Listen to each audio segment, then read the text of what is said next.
choc de cette soirée, Mali-Tunisie, c'était pour le compte du groupe E, le choc des aigles entre les aigles du Mali et les aigles de Carthage. Match nul, un but partout entre les deux équipes. L'ouverture du score de Sinayoko, c'était à la 10e minute de jeu. 10 minutes plus tard, c'est Hamza Rafia qui est venu égaliser.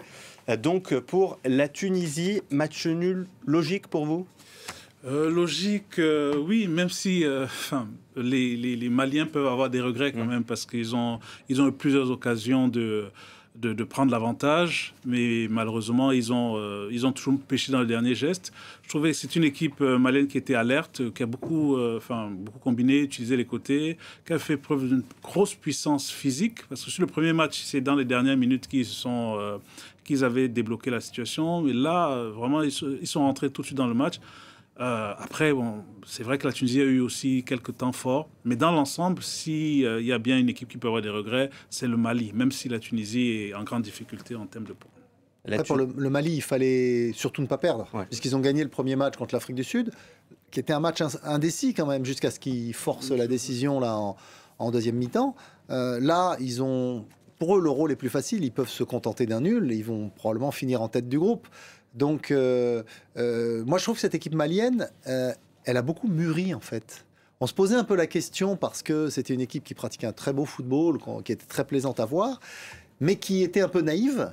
Et là, finalement, avec le changement d'entraîneur, donc Eric Schell à la place de Mohamed Magasuba, ils deviennent un peu plus réalistes, un petit peu plus européens. Et donc, quelque part, c'est une équipe qui, du coup, devient, je pense, encore plus dangereuse qu'elle pouvait l'être avant, où on l'aimait d'abord pour sa qualité de jeu, alors qu'aujourd'hui, elle a aussi des résultats qui la rendent plus redoutable. C'est un réel outsider pour le titre. Un outsider pour le titre, c'est un peu précipité, mais c'est vrai que là, je pense qu'ils peuvent être dans le dernier carré si tout se passe toujours bien, parce que en réalité, le problème c'est qu'il leur manque quand même un gros finisseur. Sinayoko, il est bon, ils ont des bons tireurs, ils ont de bons centreurs, mais il leur manque un attaquant, et sur les matchs à élimination directe, on sait bien que ça compte. Côté tunisien, on a retrouvé une bonne entente au sein de cette équipe. Il fallait se reprendre, évidemment, après cette désillusion face à la Namibie. En témoigne notamment ce but tunisien, le seul côté tunisien. 16 passes qui ont amené au but tunisien. Les aigles de Carthage qui retrouvent un peu des automatismes dans cette compétition, un petit peu. Ouais, après contre la Namibie, ils ont dominé. Ils se font piéger en contre. Et effectivement, le résultat est terrible pour eux parce que bon, ils ne méritent pas de perdre ce match-là. Bon, là, il fallait surtout pas perdre sans risque d'être éliminé, même si vous pouvez encore vous qualifier avec une seule victoire. Mais donc là, ils ont contre un adversaire de qualité, ils ont obtenu un point du nul qui, pour moi, est un bon résultat.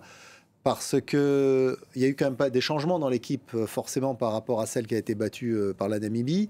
Et notamment un gars comme Hamza Rafia, justement, il fait une très bonne rentrée, il a mis un peu de jeunesse. Il a sorti Ben Romdan, qui pour moi était un joueur indispensable, mais qui finalement n'avait pas été extraordinaire lors du premier match.